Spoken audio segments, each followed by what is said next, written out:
Today's comedy pilot brilliantly uses Venice Beach as the central setting to explore a vast array of goofballs. The catch? None of them are human. Stay tuned. Welcome to Popcorn Talk, featuring movie discussion, news, and interviews. Popcorn Talk. We talk movies.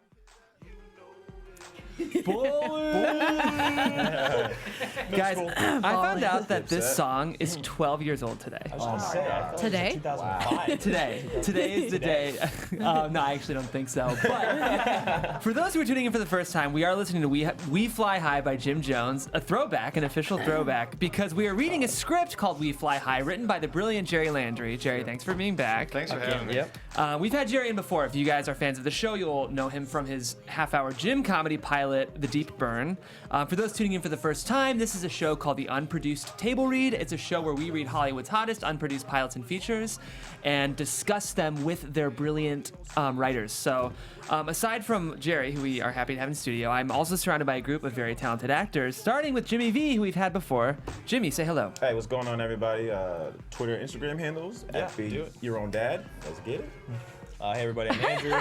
You can find me at Andrew Guy on Instagram and Twitter. And today I'll be reading Alan, Trent, and Grub number 2, and Tyler. Yep. Hey, I'm Haley O'Connor, and today I'm reading Ladybug, Jeray, Sophie, and Bravo. Hey guys, I'm Roxy Stryer, and today I'll be reading Barb, Aaron, Drone B, and Roach 3. I rhymed on purpose. What's up, everybody? I am Timothy Michael. You can find me everywhere at I am Timothy Mike. And today I will be reading Isaiah, Reggie, Jordan, and Roach number 1.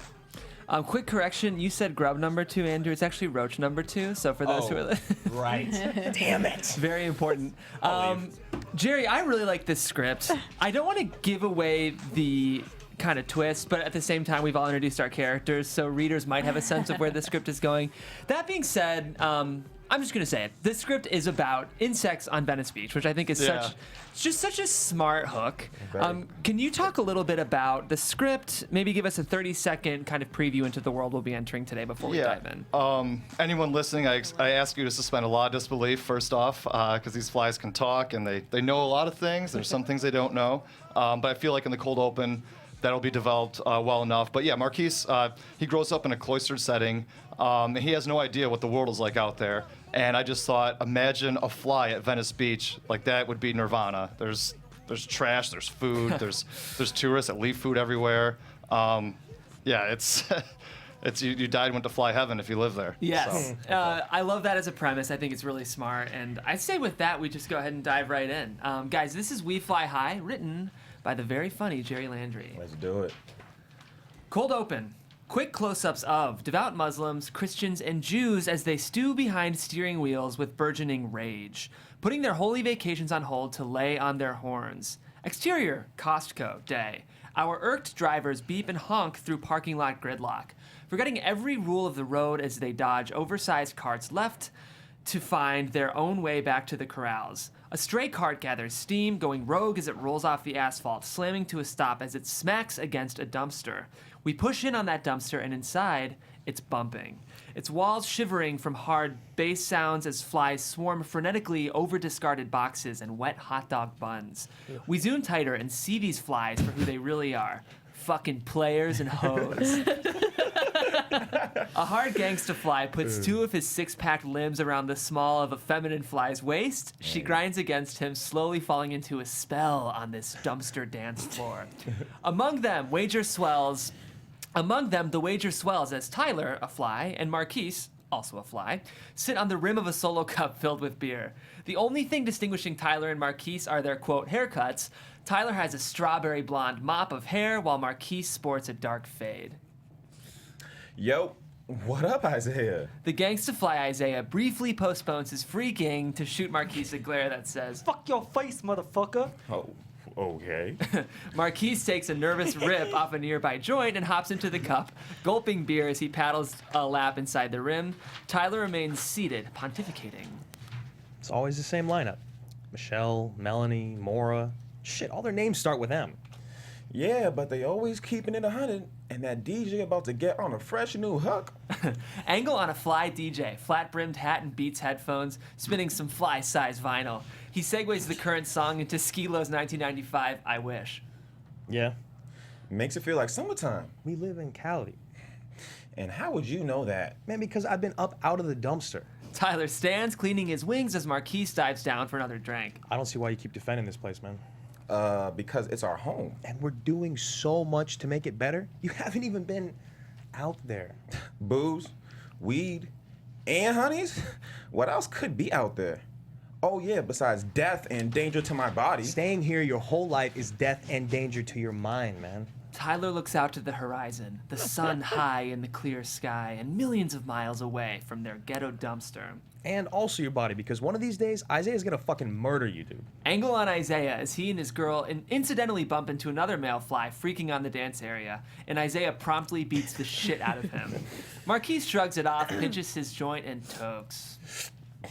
So I'm ignorant. I didn't say that. Don't make me sound like that guy. Then don't be that guy. I just want to share some of the dope shit I've seen with you, man. Stuff besides booze, weed, and Marcy. Tyler glares over to Marcy as she floats her curvy fly body from suitor to suitor, calling each of them honey. This old life is played. I'm not saying you gotta make the big changes, but just come and roll with me to the coast one time. The coast? God damn, Marcus. Tyler rips the joint away from Marquise, placing it into the world's smallest baggie of rolled joints. I'll show you where we get our weed from. I think I'm... Yo, Zeke. Isaiah, scowling, slowly turns his head toward the voice. In! So in. Is that all we have left? Ooh, we're getting pretty low. Exterior, Los Angeles County, Washington Boulevard Day. Skinny palm trees line an urban corridor as Marquise flies tense and tight behind Tyler, as they squeeze between palm fronds and swirl through car exhaust, drafting behind leash dogs and buzzing past their posh owners. The concrete fades from view as they pull high into the bright, empty sky. You're going too high, bro! Just a little higher, bro. Tyler finally levels off, reaching the ideal elevation to show Marquise the vibrant sprawl of Venice Beach below. Exterior, Venice Beach Boardwalk Day. Tyler enjoys a deep pull of beach air as the boardwalk opens before them. Muscle Beach, basketball courts, and garbage cans to the left. Food vendors of every variety on the right. Marquise floats through this fly nirvana, absently following Tyler down to a table. A hand whips past them as they lift off, landing on an adjacent and unoccupied table. They feverishly lick and rub their front limbs, Marquise clocking everything in this vivid new world. What is this place? What isn't this place? Tyler buzzes off, hovering far above the boardwalk before dive bombing into a fresh elephant ear. Close on, the elephant ear as Tyler spits on it and licks it with his elastic fly tongue. He lifts off, reuniting with Marquise, 25 feet in the air. Take anything you want, dude. Just watch out for seabirds. A seagull claws and swoops by, throwing Marquise into a tailspin. Tyler coasts to his aid, grabbing an arm and reorienting Marquise back to the kiosks. You like chorizo? I like everything. We eat shit.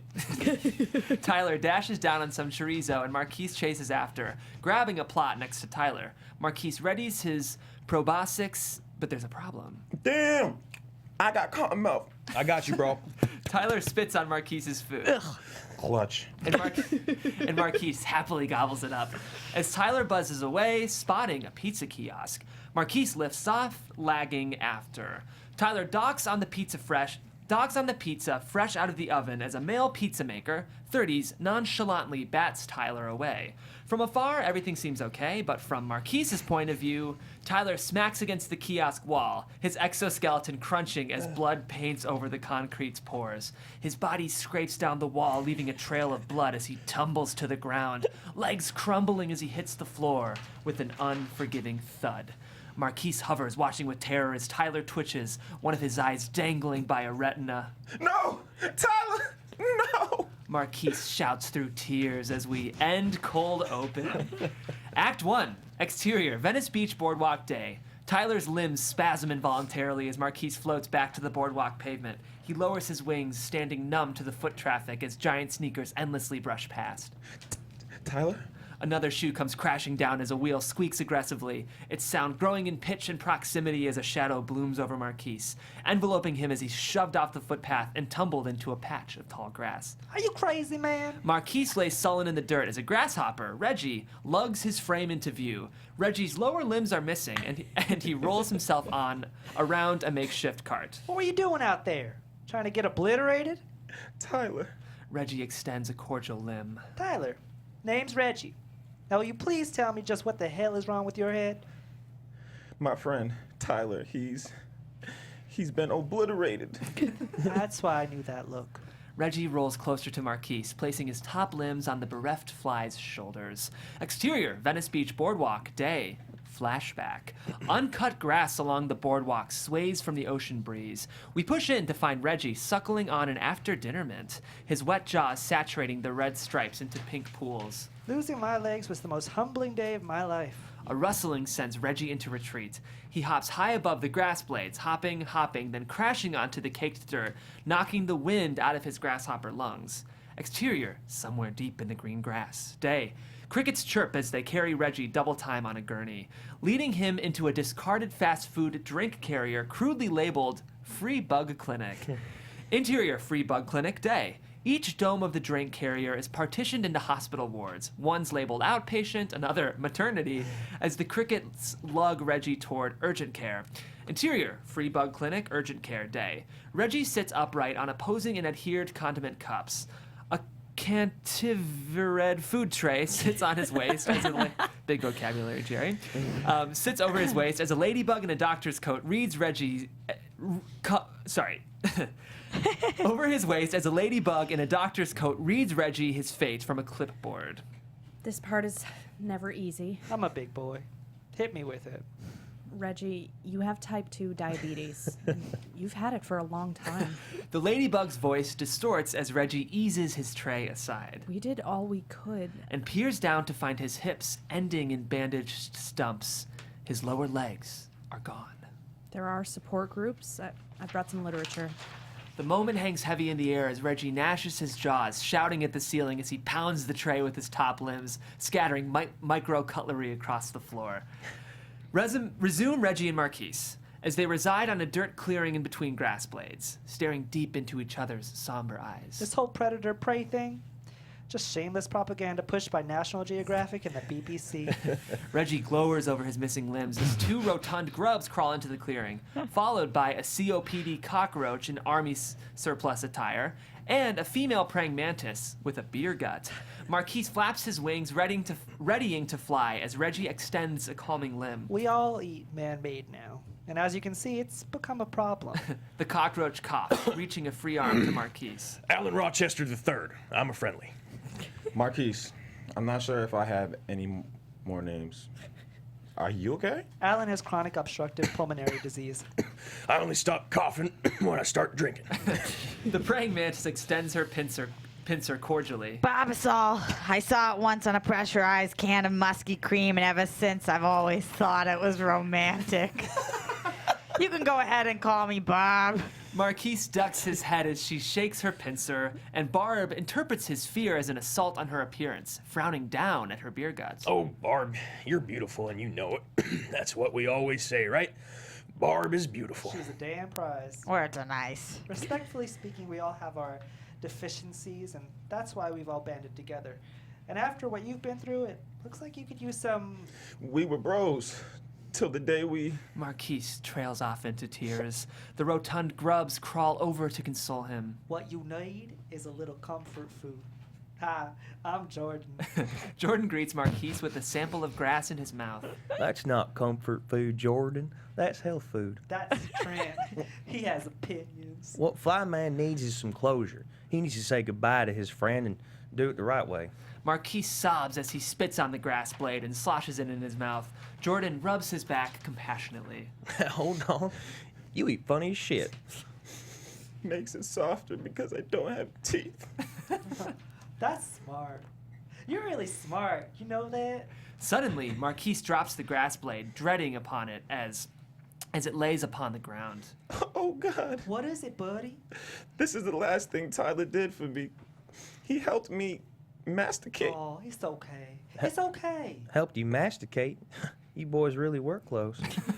Jordan wraps Marquise in a hug as Reggie shoots upright in his cart. Trent, Jordan. Yeah? Let's find Tyler. Alan and Barb. Uh-huh. We're going to plan a send-off, and like Trent said, we're going to do it right. Pains me to see someone hurt like this. Can we bring it in? Let's bring it in. The gang surrounds Marquise, coming in for a group hug before they split off on their assignments. Thank you. All I can say is thank you. And also, maybe, who are you guys? Don't thank us till the mission's done, son. I want to help. Work only at your own pace. Trust me, we can take care of everything. No, I have to help. All he ever wanted to do was help me. I at least owe... And what is my role? Oh, Christ. A monarch butterfly flaps overhead, settling on a dandelion. If a monarch butterfly could ride his performance bicycle every weekend and brag about it every day, it'd be this one. Y'all know a butterfly too? Damn. Oh, I'm a monarch butterfly. I'm like king of the butterflies. And that's Jerry. Jerry? It's Jerry. Oh, sorry. Don't apologize. You'll figure it out soon enough. So, what is it that you do? I'm a fly? I know what you are. I asked, what do you do? He spits on his food before he eats it. It's really smart, actually. Spectacular. Jure rolls his eyes and flaps up into the air. I'll just do recon from above, per the usual. I loathe that diva, but we desperately need his skill set. Jerry, get eyes on Dave's pizza. Yeah, I know, Reggie, but first I'm gonna stop for skim milk latte, so deal with it. Jure flaps up, floating pompously toward an artisanal cafe. If he helps you, you won't hear the end of it. Jordan and Trent crawl off as Marquise buzzes with them, heading for the busy boardwalk. Exterior, Dave's Pizza Kiosk Day. Tourists amble along the boardwalk, briefly neglecting their phones to sidestep the line outside Dave's Pizza, an ostensible staple of Venice Beach. We zoom in on the kiosk space-boards, where Jordan and Trent chew and claw at the dirt along the foundation. Marquise stands nearby, fascinated by their process. Slow's the way to go. You know, Jure used to look like us. He did? Uh-huh. But then he disappeared for a while. And then he came back, transformed into a... Douchebag. Jordan gets back to work, swallowing a granule of dirt as we follow its progress from outside of his body, an undulating swell that churns through the length of his abdomen, plopping out the other end as a freshly packed turd. Marquise sniffs it, takes a bite. Dude! What? Oh, wait. Wait, what? Sorry. Dude, I'm a grub and that was fucking disgusting. Come on, man. He's craving. Let him eat comfort food. Your grub turds ain't fucking comfort food. White cheddar popcorn, that's comfort food. I don't know. Maybe he likes it. Actually, I really don't. No offense, Jordan. Had it try, though. Not sure why. Instincts, man. My Instincts. instincts tell me to eat everything inside, too. But that's because I'm a grown boy. Because you're a freewheeling obese piece of shit. Well, now my instincts are telling me to fly up in this piece and find Tyler. Yeah, it makes sense from your perspective. But from mine, and don't take this the wrong way, but finding that pizza place is what got your boy got. Low's the way to go. How about those instincts, ass? Marquise sighs and burrows into the hole, sending granules of dirt out of the hole entrance as Trent and Jordan cease their bickering to slurp them up. Exterior, Venice Beach, Boardwalk Day. Reggie, Alan, and Barb comb through the palm shrapnel and litter lining the beach grass interface near the boardwalk. So what was Tyler like? No idea. I found Marquise on the boardwalk basically asking to be obliterated. You think they were lovers? Again, absolutely no idea, Barb. I'm just trying to gauge his interests. I mean, if they were lovers, do you think Marquise could love again? Not sure we can know any of that until we help him move on. But that's my point. Do we play it safe with dark and somber? Barb contrasts a pair of litter sun-drying. Or do we try that new thing where everyone treats a funeral like it's a party? Barb, let's just gather anything we can find. I found something. They approach Alan cautiously, his back turned to us as we cut to interior, Dave's Pizza Kiosk, Grub Tunnel Exit Day. Marquise pops through a board hole, his head craning up and his vision obscured by a whiskered, sharp-toothed house cat. Jordan? Yo! Jordan! The cat slaps as Marquise, shredding the paneling above the hole. Marquise retracts back into the tunnel, shoving up against Jordan's squishy grub body. Move, Jordan! Move back! Motherfuckers got claws! Jordan squishes into an uncomfortable accordion, blobbing into Trent. I know we don't know each other well, but I don't do backwards. Get your butthole off my mouth hole. Marquise ducks inside the hole as the cat's teeth snap flush against the opening. The tension in Jordan's body quakes and springs back, shooting Marquise back out into the kiosk. Interior Dave's Pizza Kiosk continuous. Marquise tumbles across the floor as the cat mashes at him with its paws.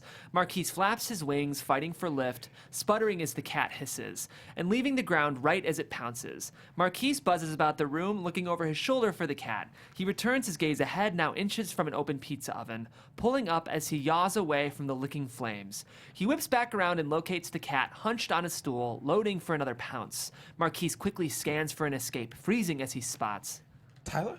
his body mangled into a ball of curved legs and viscera. Marquise floats down to him as the cat growls, a deeper, deadlier vision than our own human ears are used to. The cat leaps, deploying its claws as Marquise hooks left, dodging the cat's nails by near nanometers. We zoom out to find Pizza Dave, puzzled by the situation, seeing only his leaping cat mewing and pawing at the air. "What's wrong with you, Shakefried?" We zoom in and catch back up with Marquise, exhausted as he swirls, struggling to gain altitude. Tiring, Marquise hopelessly flutters down towards the cat's waiting jaws. Flyboy. Yoo-hoo, hello. Jerry wafts into frame, extending a wing towards Marquise. Marquise digs deep, docks on Jerry's wing, and clutches for dear life as they fly away from the cat and out of the kiosk. Exterior Venice Beach boardwalk continuous. Marquise rests on Jerry's shoulders, depleted as they flee toward the beach. Thank you. You should thank me. That shack is a greasy cesspool. Jerry lowers his altitude, looking for the others below. And now I'm carrying a dirty fly. You're welcome. Would have been cool. We zoom out to find a girl, 8, skipping along a skinny patch of grass beside the boardwalk, holding a butterfly net. She swings after a monarch butterfly, swiping left and right until she tomahawks the net, swooping Jerry and an unseen Marquise captive. Interior butterfly net continuous. A mesh pattern envelops and disorients Marquise and Jerry. It's okay. Been in one of these before. Just gotta fly out. Jerry ducks his head and shoots for the uninterrupted sunlight. Marquise clinging on as they zip through the tunnel of netting, blasting past the outer hoop and towards the sky, surging to freedom as they hit the end of the clear glass jar. I caught one. I caught a butterfly. The girl steals the jar, imprisoning Jerry and Marquise. Sweet. Spectacular. End Act 1. Act 2, interior boardwalk beach house kitchen day. A nautical-themed kitchen boasts a tall granite counter. The glass jar sits atop this plateau, dripping with condensation. Jerry and Marquise lay at the bottom of the clammy jar, ragged, wet, and zapped of energy. I can't breathe. Try to breathe slowly. How about you stop breathing so I can breathe more? A woman approaches. She's a giant to Marquise and Jerry, but to us, she's Erin, a gentle, blonde, 42-year-old mom. She calls back to the little girl. Sophie, sweetheart, you have to poke holes for your butterfly so it can breathe. Okay, I can do it. I can do it. You want any help, honey? No, Mom, I got it. Erin walks off, and so does Sophie, leaving Marquise and Jerry to nervously survey their surroundings. What is going on? What the hell is going on? I don't know, man. Stop panicking. A shrill, shearing sound jolts Jerry and Marquise as a humongous knife blade dives into the jar again and again. The serrated blade strikes the slightest infinitesimal edge of Jerry's wing. Accordingly, he howls in horror. Honey, honey, honey. Erin rushes back to grab the knife from Sophie. You should take the top off first. But then my butterfly will get away. Okay, well, next time, Mommy's gonna help you. Erin rubs Sophie's hair, shifting her attention to the jar. Oh, sweet Merlot, oxygen. Jerry winces, favoring his wing as he aligns under a hole. Oh, there's a fly in there. Grossy. Kill it. Kill it. No, don't kill it. Marquise flaps around, circling inside the jar, staying light on his wings as he prepares his next move. He's angry. Marquise's stirring disturbs Erin as well. Maybe he'll fly out the window. Ugh, gross. Erin sweeps up the jar, tumbling Marquise and Jerry inside. Oh, hold my hair back. I'm gonna vom. Marquise spreads his limbs, sticking to the wall of the jar as Erin guides it to the front door. She cracks open the door and then the jar, opening a sliver of daylight as Marquise instinctively shoots outside. Marquise clears the door as it shuts behind him. He flutters, spinning back toward the house. Jerry? Inside, Sophie happily skips around with the jar, hurtling Jerry against its glass walls. Marquise looks desperately upon Jerry, still dramatizing his agony inside the jar, and bolts for the boardwalk. Exterior Venice Beach boardwalk day. Marquise zips through the air, frantically scanning for Reggie and company. He spots Alan first, but then the rest of the gang all circled around. Something. Marquise dips down, landing among the crew and finding them huddled around a dying drone bee. Can we save him? Only if we get him to the clinic now. This is the golden hour. Reggie reaches toward the bee as it engages its stinger. Hey, God damn it, we're trying to save you. Any closer and I'll cut you. I thought they started dying after they stung. That's usually true, but something is going on. Lately, bees have been dropping like, well, they're dying for like, no reason. All of you take 2 big steps the fuck back. He's out of his darn mind. The drone bee wiggles his stinger, sweating bullets as he waves his wings out of sync. We're just trying to help you, Mr. B. The hell you are! You're gonna rip my head off! Barb looks around defensively. I only do that to my ex-husbands, and all for good reasons. I was scared too at first, man, but these guys, Marquise looks around the group, seeing the sincere empathy evident on their faces. they're good people. Let's get you some help, and then maybe you can help us. Because that's how it works around here. Help us get Tyler? No, Jure. What happened to Jure? Interior Boardwalk Beach House, Sophie's bedroom day. Delicate hues and seashells accent Sophie's room as she hums an incoherent song, humming as she threads strands of Easter grass through the holes in the jar, sparking Jure's chagrin. What is this synthetic garbage? Jure rises over the growing heap of plastic grass, locking eyes on Sophie. Let me out of here and I won't have you killed. Sophie giggles, seeing and hearing only nonverbal flapping butterfly, as she slides more grass through the slits, crowding Jure at the bottom of the jar. Exterior Venice Beach Boardwalk day. Reggie and the gang react to learning of Jure's fate. God, was he really that dramatic? Of course he was. Bona fide candy ass. You guys talking about Jure? Trent and Jordan lug into frame, their cheeks bulging with concealed items. Marquise stumbles up to see them. Thank God. Are you guys all right? Low's the way to go. Cat was taking a cat nap. What's that up in your face? Jordan and Trent drop their haul into the ground. Fly parts, pieces of Tyler. Ty? I'm sorry. It's all we could carry. And he kept crumbling. It was like he was smuggling granola. Marquise fights back tears. What about his? I think we have his face back here somewhere. Jordan segments his way to Trent's backside. Here it is. You were wearing it like a saddle.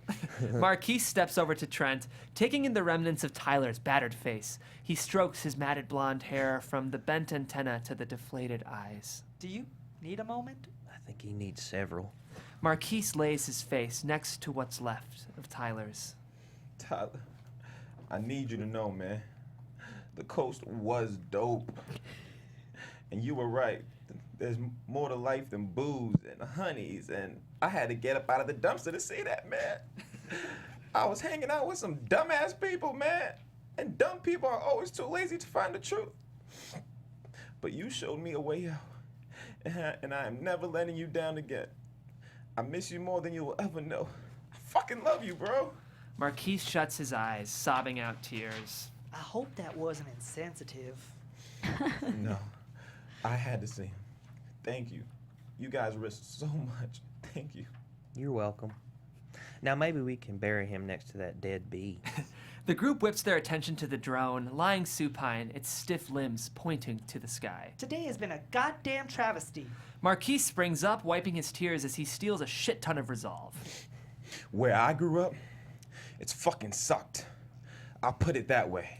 We didn't have much, but we never let anybody take a damn thing. Oh, where'd you grow up again? I think he's painting a picture here, Barb.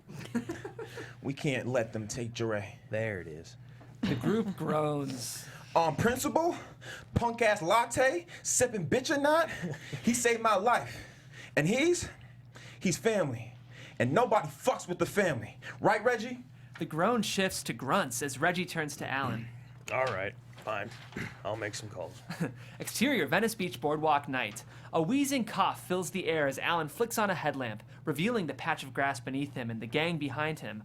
1,000 more headlights ignite across the beach, illuminating a phalanx of roaches. Ugh, gross. Roaches. Tolerance, Barb, tolerance. Alan coughs again and dives into general patent delivery. Men, women, and asexual hermaphrodites. We have lost 2 precious brethren on a long day that will haunt us in infamy. Our brother, the drone bee. Alan coughs again, shaking a limb toward the small twig pyre where the drone bee sits atop. Still pretty dead. And Tyler, the fly. A tear traces down Marquise's face as pieces of Tyler sit scattered over purple and yellow ribbons draped on the pyre. Nice touch, Barb. Thank you.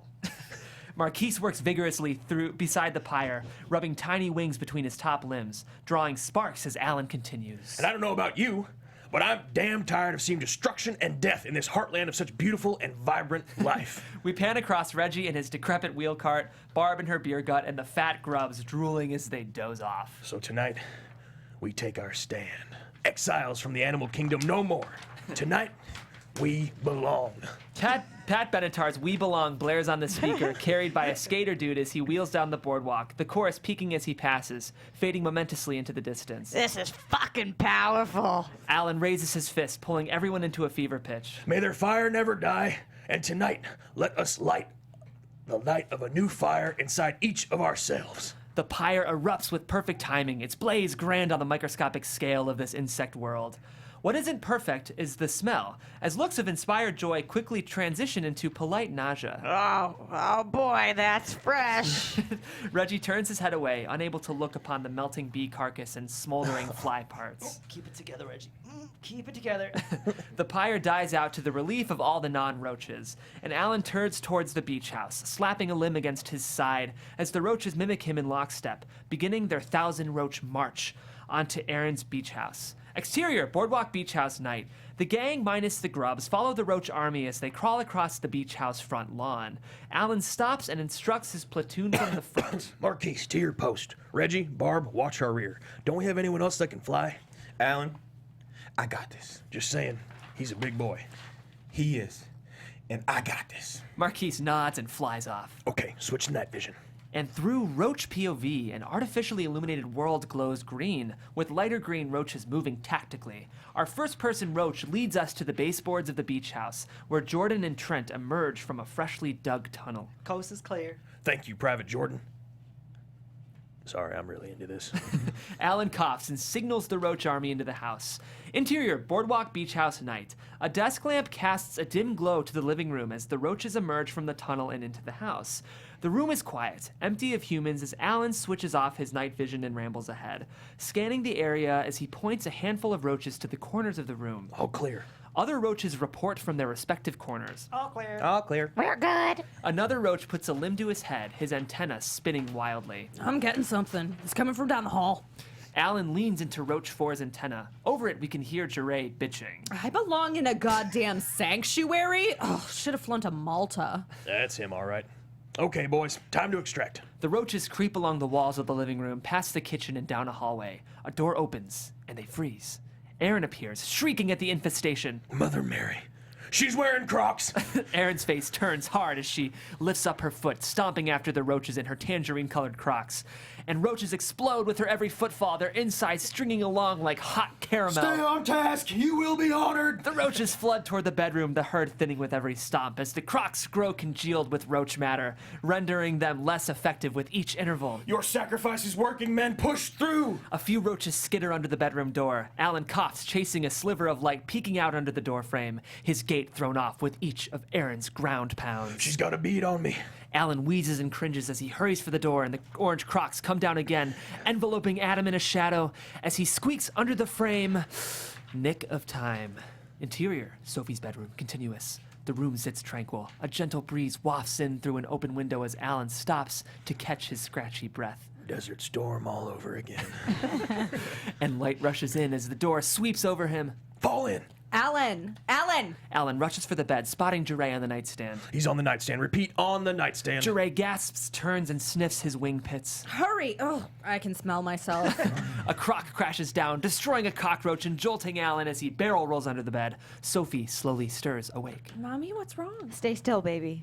Roaches! Mommy, roaches! It's okay. Mommy's got them. Through Alan's POV under the bed, the crocs apply zero mercy, crunching roaches and blasting their guts across the room. Get to the nightstand! A platoon of 30 roaches climb the wall beside the nightstand, linking limbs and building a tenuous bridge to the jar. Roach 4, Bravo, crosses the bridge, reaching the jar first. I'm here. Now how do we get this candy ass out?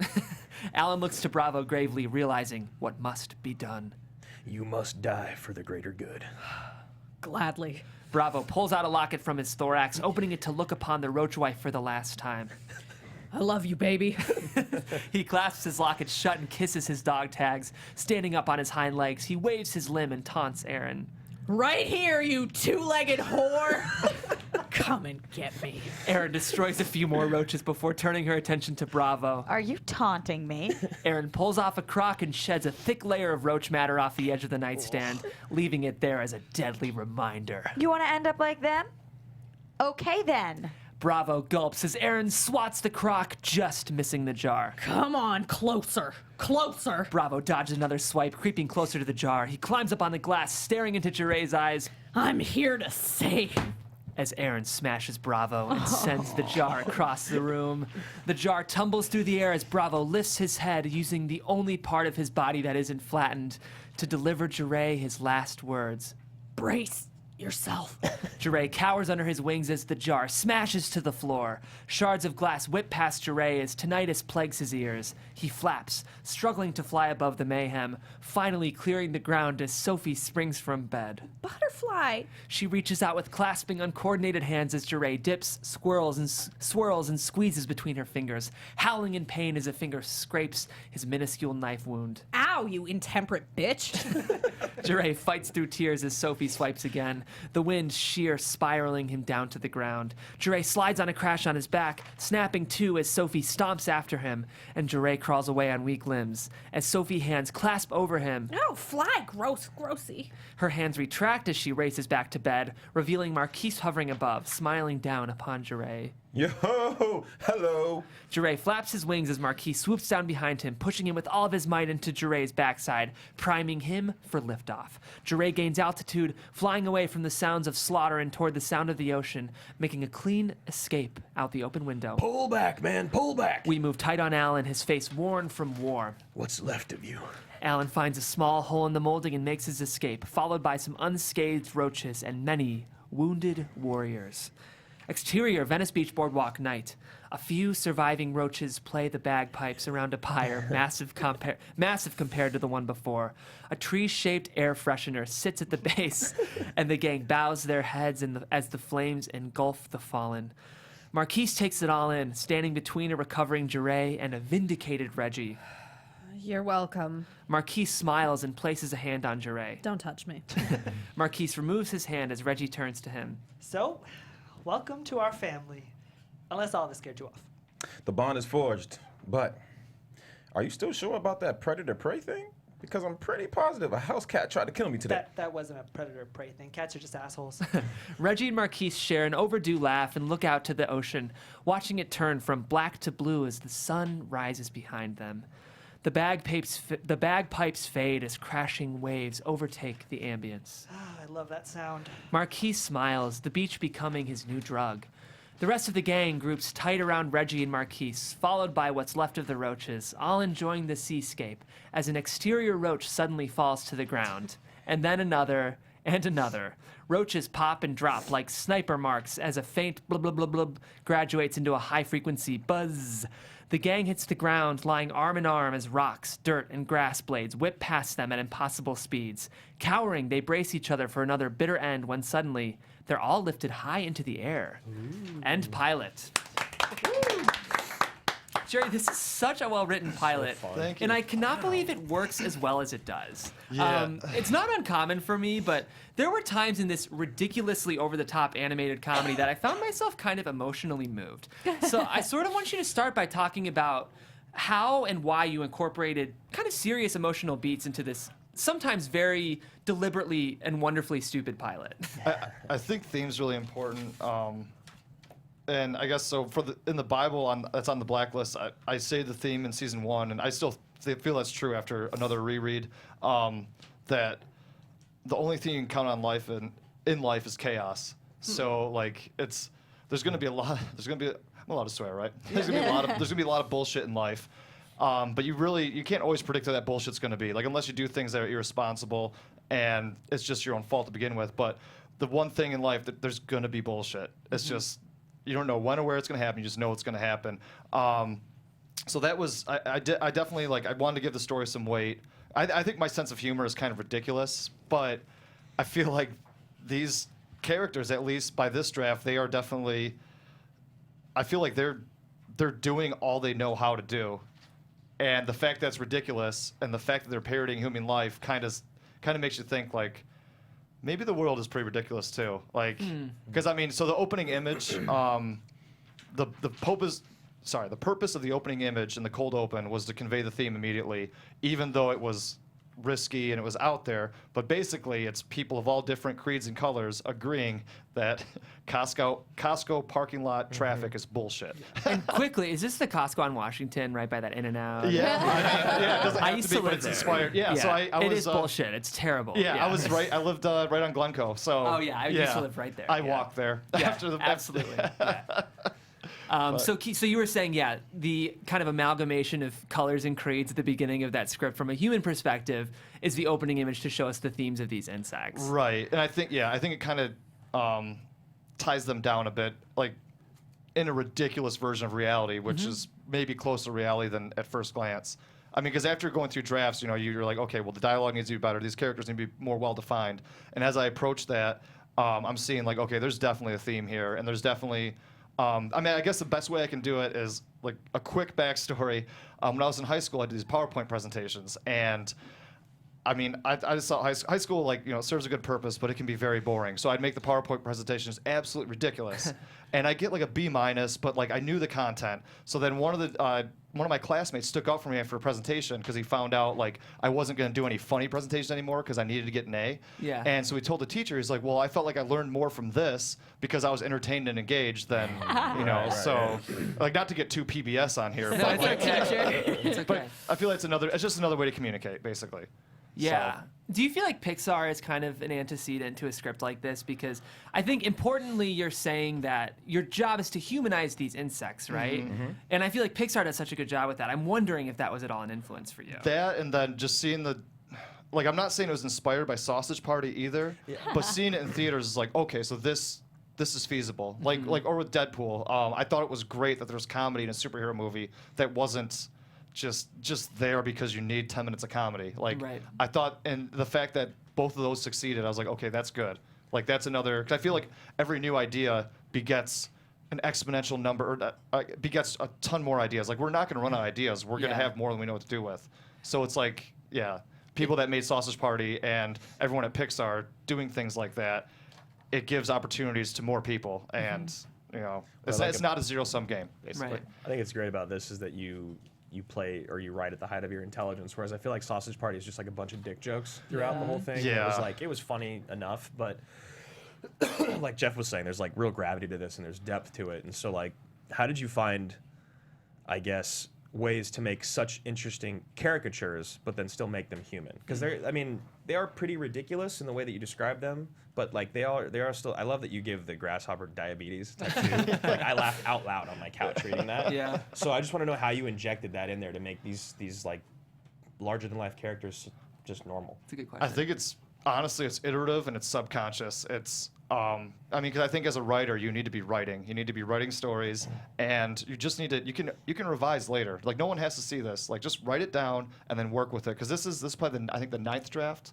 So it was basically just filling out the world because you need to create verisimilitude. Like you need to have even. This is a ridiculous universe, but it has to seem real. Because if it doesn't seem real, no one's gonna. Yeah. It's so real, and like even the flinging the cutlery, the mini cutlery. Yeah. It's brilliant, man. Thank I you. just love Thank that you. shit. Yeah. Going back to what you had just said, though, quickly, Pixar, Deadpool, Sausage Party. Did you think about making this a feature?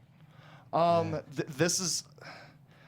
I mean, I'm not opposed to it, but I really, really like TV writing because I like to just bring on a new idea and then move on to the next. And just because I think, I would never, if I ever had the opportunity to write a feature, I've done one before, like I've written one, it's not successful, obviously, but I really like the fact, because I feel like if you look at it from a writer perspective, you're only as good as the last thing you worked on. So I feel like TV, you can keep, just pushing the bar higher and higher. And so I feel like I would rather, if this works better as a feature, I'm definitely on board with it. I'm not saying, I was just curious because the things you named that were successful that you were looking at are all films. So, but then I guess maybe that gives an opening for TV as well.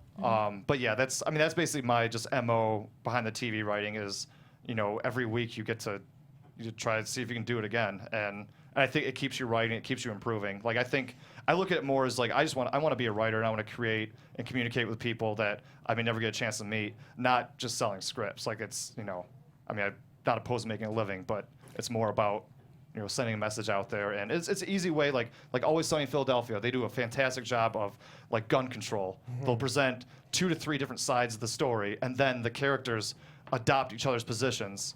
Like I don't know if you guys have seen Gun Fever and then Gun Fever. Yeah, so like Dee and Dennis, they're very anti.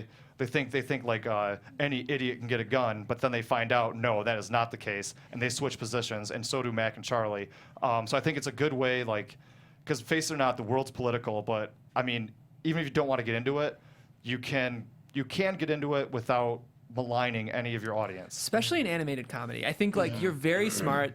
I think that that line is easiest to toe in animated shows. I think of South Park, obviously. South Park's done it for decades. Yeah. So do you feel like there's not a ton of this in the pilot? I think you smartly reference other major pop cultural milestones like the Roaches being soldiers, and again, the emotional stuff is really good. But what is some of maybe the political stuff you might want to explore, the satire you might want to explore later in the show? So basically just how.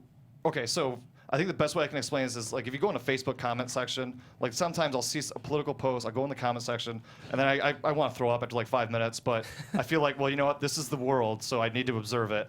So basically a lot of things I see is people are arguing the same point, but they can't get around their biases. Like they want the same thing, but it's like I'm red, you're blue, and we can't, and that's all like.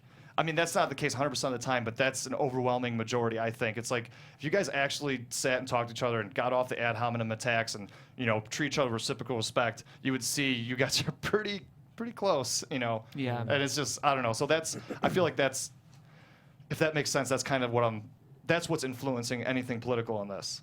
Right. Okay. And I mean political in the broadest sense. I don't mean like directly what's going on now. I meant, it's... Yeah. Just like ideologically. Social issues. Yeah. Yes. So you were kind of talking about the world building here, which is, I think, to me, the thing that makes this pilot so special. Yeah. When you're building a world like this, do you feel like you have to set ground rules? Like, did you do much of that before you dove in? Or? I just try to write a script as fast, not recklessly, but quickly. Get through a draft. Yeah, like I'll do a first draft in like a week. Yeah. And sometimes first draft is... it sounds counterintuitive, but I mean, I know it's not one size fits all, but for me, my first draft is usually the most focused. And then I need to enhance and enrich the world. So again, it goes back to that iterative process. I think I just thought it'd be funny, it'd be interesting. I think it all started with a kernel of an idea. Like it was actually the Jim Jones song. I'm not kidding. Because I make playlists for each thing I write. So the music kind of like fits with the theme. Yeah. And, I don't know. I just thought about flies in a dumpster at Costco, and then living out there at that Costco in that certain area that is they remodeled the parking lot, so it's easier getting out. But it used to be terrible, especially while they were now that the parking lot's been remodeled. remodeling. Yeah, and then you also saw the worst of human nature because people wouldn't stop. They're like, well, I'm going. It's no 1 for 1. Like so, I think that's where I'll start with the cold open, and I'm like, well, we need something to pivot on. We need. You need to keep people to keep watching, and then I just got into the world and explored it, and the thing is, I think so far the way I approach pilots, it's all set up. Like I don't feel the series really starts until episode 2. Yeah. Like it's kind of like I don't know, like if I can bring sports into it, like NBA basketball, they say a common phrase is in the playoffs, the series doesn't start until a road team wins a game. So, episode 2, that's where the road team steps up. So basically. In the Bible on the blacklist, so at the very end they're all lifted high in the air. So they're all lifted high by a black widow.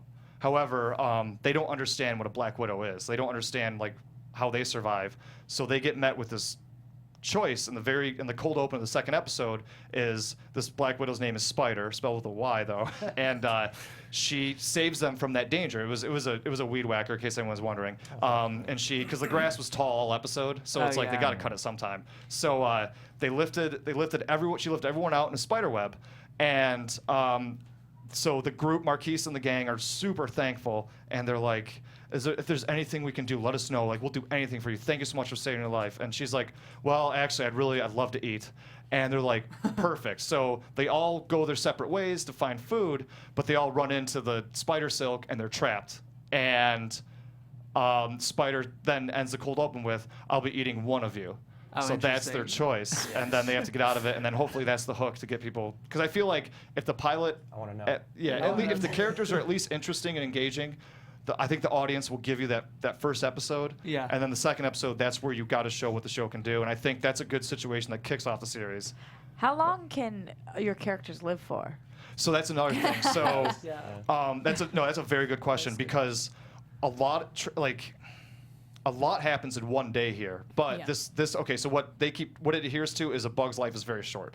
So like season 1 is about them just trying to deal with life's chaos, but they keep making mistakes, and then finally by the end of season 1 they realize like, okay, we're kind of getting our own way here. So season 2, they all have children, and now they're trying to build a utopia. And so basically, getting back to your question is, the scripts or the plan for the show, as of this point, it's cognizant of how quickly their lives go by. But I think that makes great for TV because you're not sitting around. If There are built-in You're stakes. forced to move. exactly, yes, there's a ticking clock. Yeah. No matter what. Which is interesting that you asked that because I don't know if it was in everyone else's mind, but I was thinking that a lot too throughout it, like wondering how long this could really go on because like flies live for like a week. You know what I mean? Exactly. It's weird how we care about that, even though we're suspending our But the disbelief. Simpsons characters are the same age. Right. Yeah. 22 years. Yeah, and I You know it's can- like Family Guy now is finally making jokes Yeah. about Peter Griffin being somewhere between 40 and 60. You can break the rules with that stuff in animation much more easily than with live Yeah. action. Well, question about that. Sorry to interrupt. Yeah. How long ago did you write this? I started probably about a year ago. Okay, so and then it's pretty recent. yeah. Because the only reason I asked is because when you wrote it, did you envision it as being animation, or would you consider it being like CGI'd and live action now because of Jungle Book and stuff like that? I just felt like with the deaths and the eating, like the masticating, it's so graphic that I feel like it would take Right. away in the animation, whereas if it was like live action, it'd be really gross. And they're bugs; they're supposed to be gross. You know what I Right. mean? Yeah. No. And I think about that as well.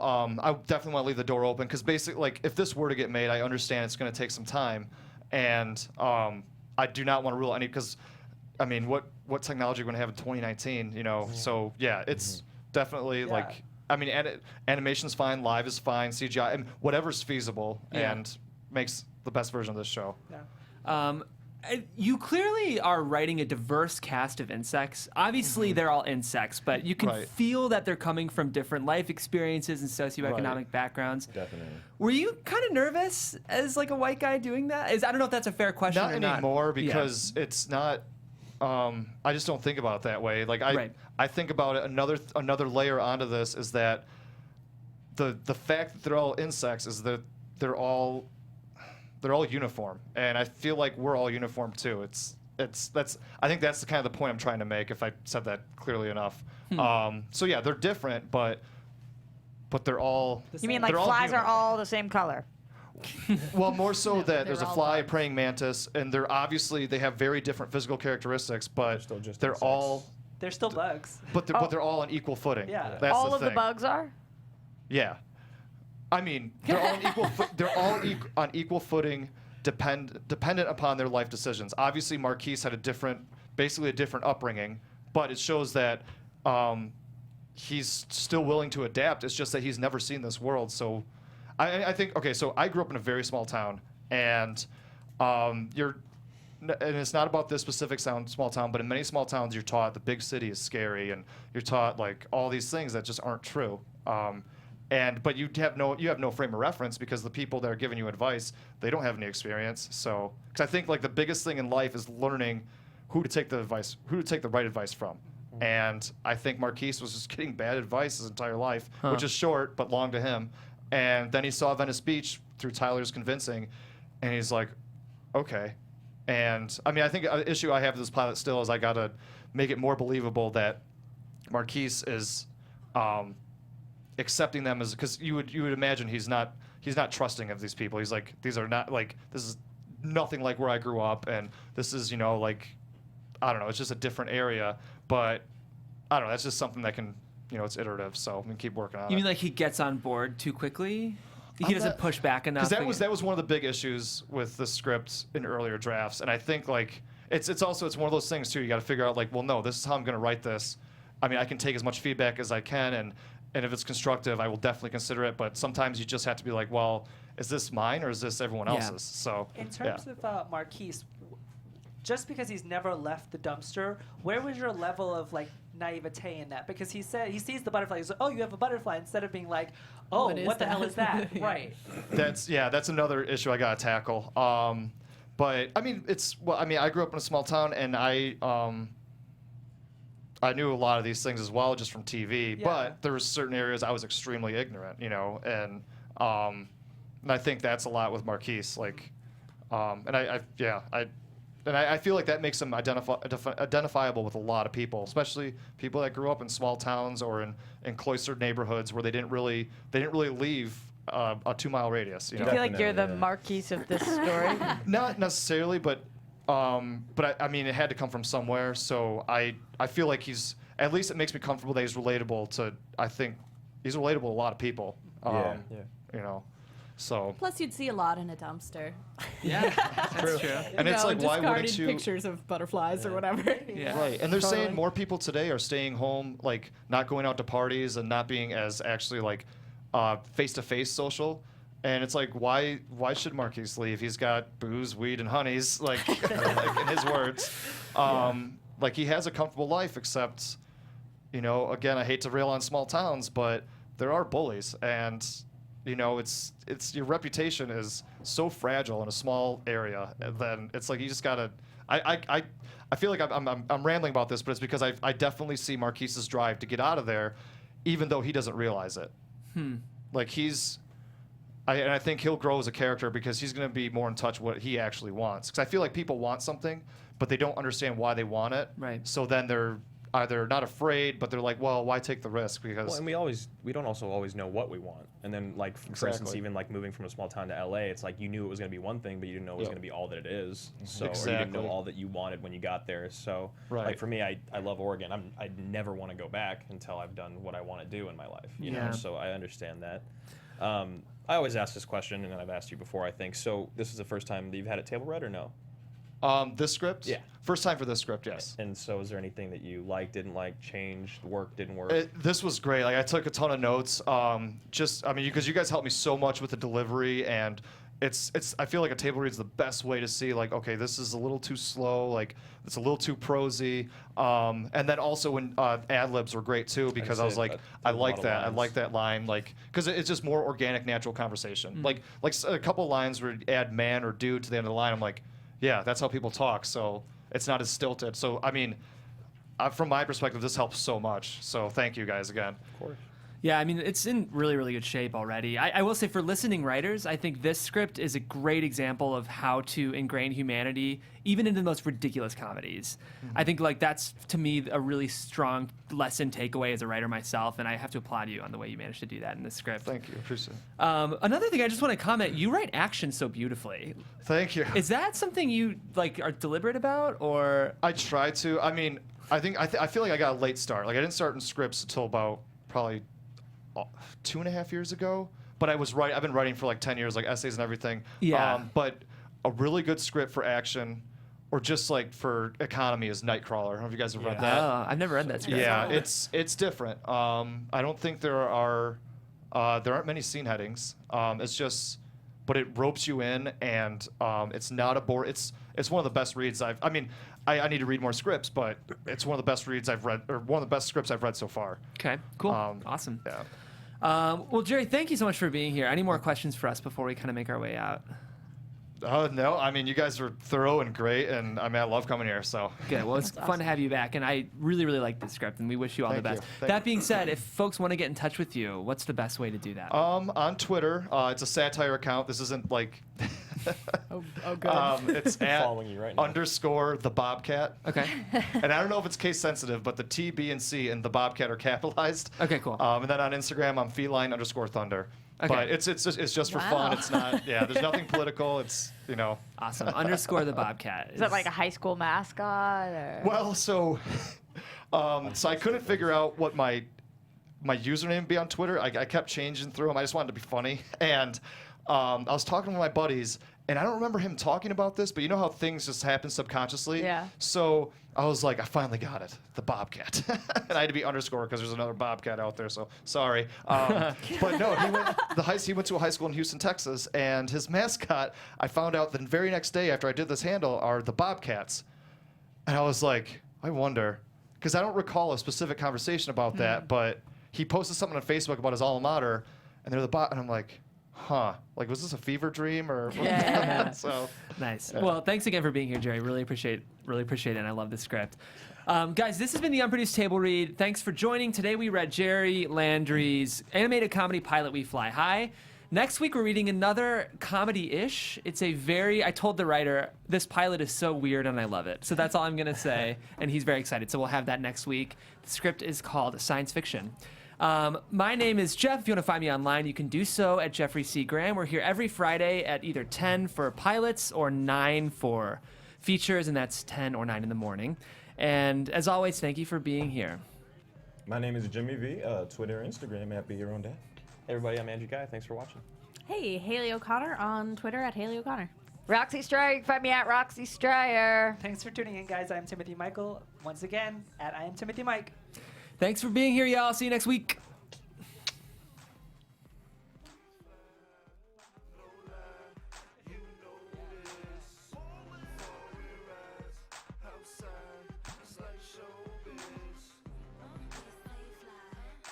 From producers Maria Menounos, Kevin Undergaro, Phil Svitek, and the entire Popcorn Talk Network, we would like to thank you for tuning in.